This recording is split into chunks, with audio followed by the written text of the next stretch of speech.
can either stay at your seat. What do you Yeah. think? Or go up? Stay at your seat. Stay in my seat? Yeah. So what's the two words again, please? Candy cane and bells, And invidious. and invidious. Okay, start. This morning, I awoke to the sound of bells, and it was dark, and I thought that perhaps this invidious presence was in the house. So I walked out, and I stepped on something, and I felt a crunch. I looked down, and what I had stepped on was a candy cane. Apparently this candy cane had been moved in the middle of the night from the tree to my pathway, undoubtedly from the elf on the shelf. If nobody's familiar with that, the elf on the shelf is a little it's a little puppet that that seems to move around the house, and children tend to get a big kick out of that. So they think the elf is paying attention to things. And sure enough, I picked up the candy cane and took a bite. Okay, passing the bowl on. And Christmas trees. Continuing. Since Bill already ate the candy cane that he found on his pathway, I don't know what to do with my Christmas tree. He thought the candy cane came from outside, but it's actually from the inside tree, my Christmas tree. Well, Christmas is a time to make believe for me, and I always think reindeers are real. I mean, they're real. They're real.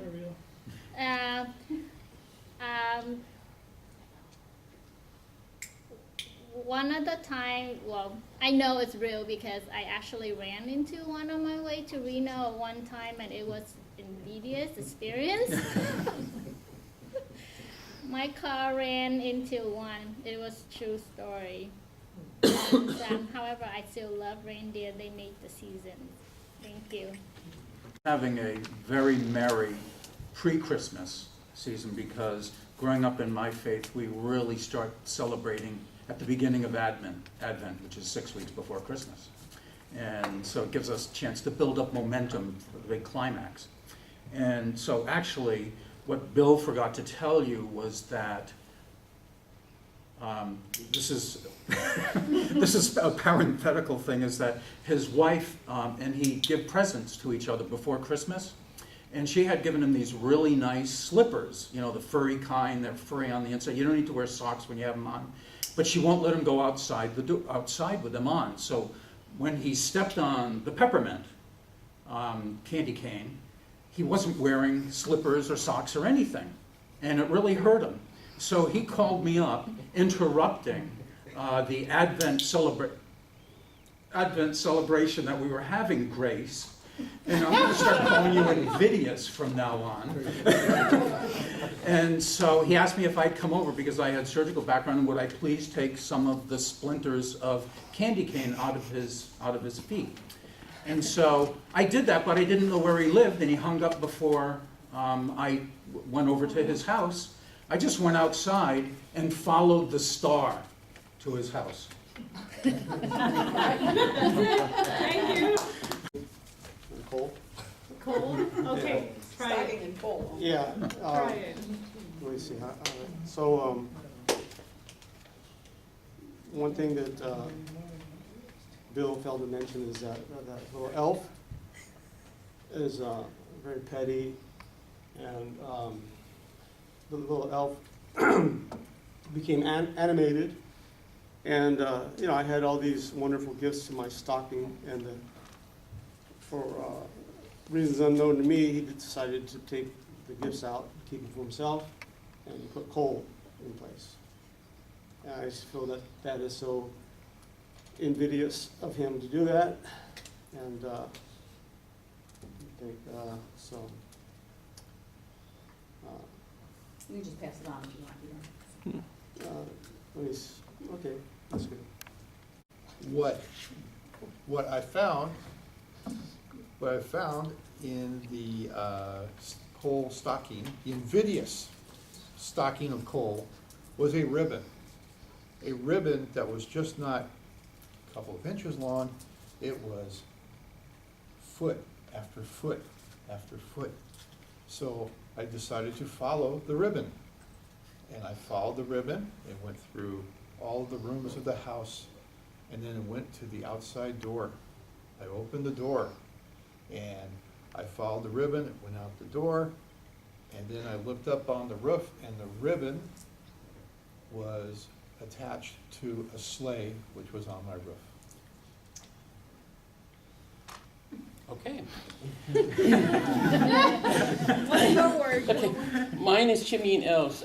Now, some people think that if you don't have a chimney, how can Santa come down and bring all the presents? Well, Santa has magic. Magic that where it doesn't matter if there's a chimney or not. He can produce one to come down. Now, before Santa comes to all these houses, he has elves come in and scan and check and see if all the children and people children are asleep before Santa can come and deliver his presents. Now, some children get on the naughty list, and they think it's very invidious for them to be on this list. So these elves check and make sure, and they get it all prepared for Santa to come down and deliver his presents. Now Santa comes down the chimney, and sometimes you think, does he get soot and all that on him? Not with Santa, it's magical. So a lot of times you think, I have a very small chimney. How does Santa get through there? With the magic, he produces a big chimney for him to come down. So he comes down and he delivers all the presents, and then with a little twinkle on his nose, back up the chimney he goes with the elves.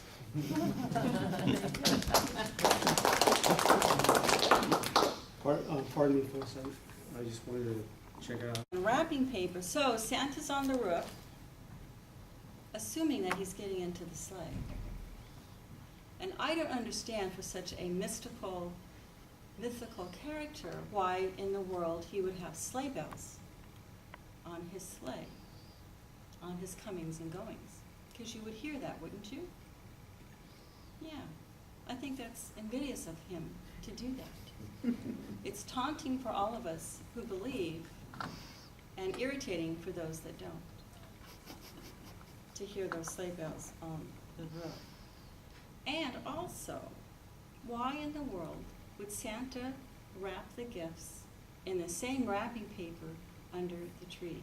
You think that he would have a variety of wrapping paper under the tree, because it's a very large production, but somehow it's always the same wrapping paper. And it usually is the same pattern as Costco sells. So I think Santa has a racket on the side by selling wrapping paper to Costco to make his money to go to Florida at the end of the season. I'm just saying. Yay. I think that was all the words. Oh, okay, good. My words are present and snow. Okay. I remember as a little kid in the Bay Area watching all the special Christmas specials and stuff.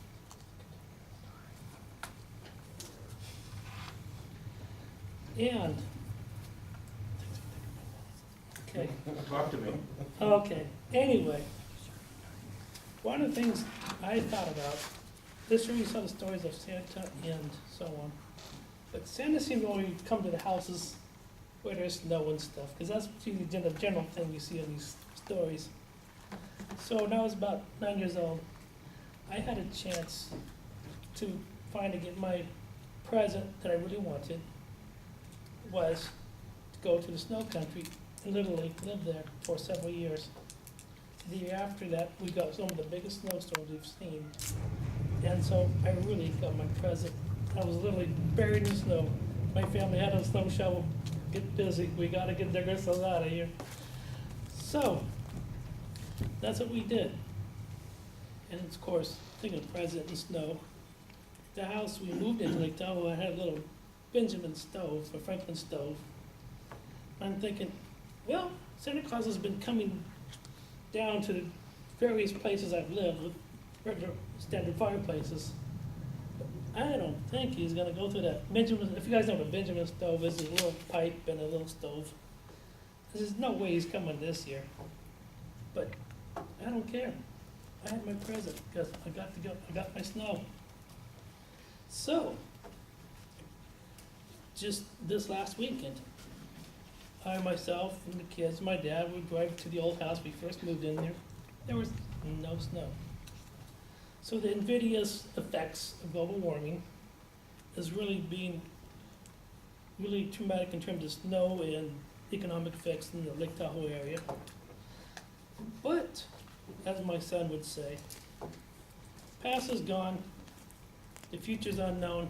What counts now is the present. Thank you.